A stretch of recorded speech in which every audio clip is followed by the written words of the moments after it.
Dana Brooke arriving on Monday Night Raw last night. I know you were a big fan of that, Tommy, when you texted me. So Cameron gets cut on Friday. Dana Brooke debuts on Raw literally the next Monday. And I was surprised. I mean, there were rumblings earlier on in the day that she was backstage at Raw. I didn't figure she was going to debut, but she did, alongside Emma. And I think I've never been the biggest Dana Brooke fan, but putting her with Emma, I feel like is the best course of action. So, Tommy, I know you really like to see Dana Brooke on Raw. What were your thoughts on it? I was floored. I was so excited because I was psyched that Emma had found this new swagger in her character, and when she was put up onto the main roster, I felt like I was still missing Dana Brooke. I hadn't realized how much I had liked that pairing and liked what they were building and bringing to that dynamic, because to pair Emma up with Charlotte, I was like, it's just not the same, you know. Still good, but not the same. Emma's more like henchman level when it comes to villains, you know. Like she's definitely got her powers, but she's got her flaws and like all that type of thing. So, you know, to have this like brute force in Dana Brooke, this kind of like almost like, and I mean this in the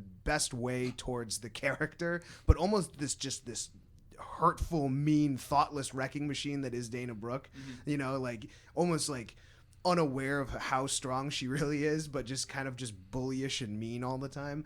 It really complements the fact that Emma's a little more soft-spoken. So their actions can be really loud and their words can be really subtle and just kind of silly and mean. And that kind of fun is what, you know, Team Bad was going for, but I think they're a little bit too bad. They're a little bit too serious about it. You know, they're kind of like they're rough and tough. So like this is, you know, colorful. This is explosive. It's mean for the sake of being mean. And I think they could do some real damage on the main roster. I was just excited to see the pair back together. I like fresh blood. We haven't seen. I mean, she got called back up to the main roster a couple months ago. We were there when she came back in, in Boston on SmackDown in the main event taping, whatever. Do they bring up enough women at some point to warrant a tag division? I mean, is that where it's going? You know, we've been saying that for a while. Yeah, that'd be huge. I mean, huge. Look at the teams that we currently have. I mean, we have Emma and Dana Brooke. We could have. I mean, Team Bad when they come back. Both are out with injuries right now, but at some point, yeah. I mean, probably. And, I mean, there's so many women you could pair people together, you know. Team Bay. Okay, so here's the thing. Before I get to that, I want you to pitch your idea that you pitched to me before Raw last night. I said that I was like, if Dana Brooke comes out. And she did. She did. I thought she'd come out like if they had an impromptu match or something, but have like maybe on SmackDown have Sasha versus Emma. She beats Emma, Dana Brooke beats her up, and then Becky comes out for the save, and then you do Team Bay versus Dana Brooke and Emma. I like Extreme Rules or something. I think Reunite Team Bay. I love the idea because we talked about this last week, I think, on the Bay. show about how Becky and Emma really have a good thing going, but it really hasn't gotten the TV time it deserved. I mean, they had a match last week on Raw. They faced off in the tag team match on SmackDown, which was actually a really good match. And I'm glad they got the interaction last night on Raw. And Sasha's basically been non-existent from WWE programming since WrestleMania. I mean, she wrestled the next night against Summer Rae, but that was it.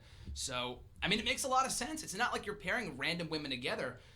Team Bay have history. Emma and Dana Brooke have great chemistry, as you said, Tommy. Well, and we even saw Paige last night go up against Charlotte Seriously. and get a win. Mm-hmm. Who knows what that might mean going forward? It should mean that she has a title shot somewhere in there. You would think. You would definitely think. So the fact that they're rekindling some of that, you know, and especially to have Becky Lynch focused on something else where her talents are going to be soaked up by the distraction of Emma and Dana Brooke. I think that's a really great place for Becky right now because she should be a champion. You know, she really should. I think Becky Lynch has championship written all over her future, but right now she's definitely going to have to fight through the muck and mire of the rest of the division. So it'll be a lot of fun to see. I mean, the division's been basically great. I mean, for by and large since WrestleMania, even before that. But I mean, they've had a great thing going in the division with so much talent, so many stories, and now we finally have a secondary story with these four women. I feel like it's the best possible way to bring in Dana Brooke, and she looked pretty good in the ring, RJ, when we saw her at NXT Low a couple weeks ago. Wasn't that like a tag team match or something? Yeah, her and Peyton Royce versus Baymella. Baymella. That's another tag team you can call up at some point, Baymella, if they wanted to do that. And there's a lot of potential tag teams they could do, so there's and why, you know, and why just do the same thing that you do with the male side of the roster where you have like one championship scene and then you have this whole other thing. It's just like with the women's division, they could finally do what we've always been asking to do, is move the belt around. Like, really let people have a chance to have a spotlight moment as a champion, and let the rest of the division kind of fight over it. Even if you're in tag competition, fight over the belts. Like, just total infighting and implosions and new contenders popping up all the time that could steal away the belt. And then you have, long-term champions like Charlotte and a couple of pillars that can break up the monotony and really deflect off a lot of contenders. But much like we've been seeing AJ Styles in the main event against Roman Reigns against the belt pretty consistently now. It's not a one-off. The fact that they're still, fiercely contending for that, really keeps me interested in anything that happens, especially when Samoa Joe can win the NXT title at a house show. It's a really explosive time for new changes. So it's really important to kind of watch the whole progression. Absolutely. I mean, I think Becky kind of touched upon it in that promo with Emma months ago, right after WrestleMania, where she said my sights are set on getting back my women's championship, or getting back the women's championship, or getting back in the title picture, period, because she never held the championship, of course.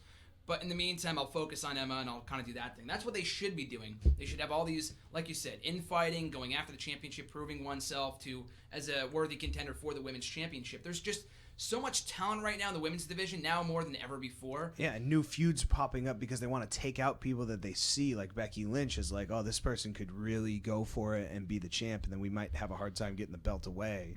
So let's take her out. Exactly.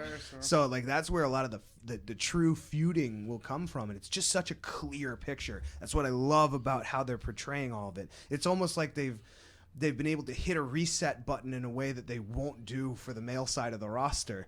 And all of a sudden, every single thing they do with a subtle introduction of Dana Brooke backstage instead of music hitting on the ramp, even injuries happening to key members and new people just kind of shifting around and building up feuds that have a little bit of history to them. You're like, oh, this totally makes sense.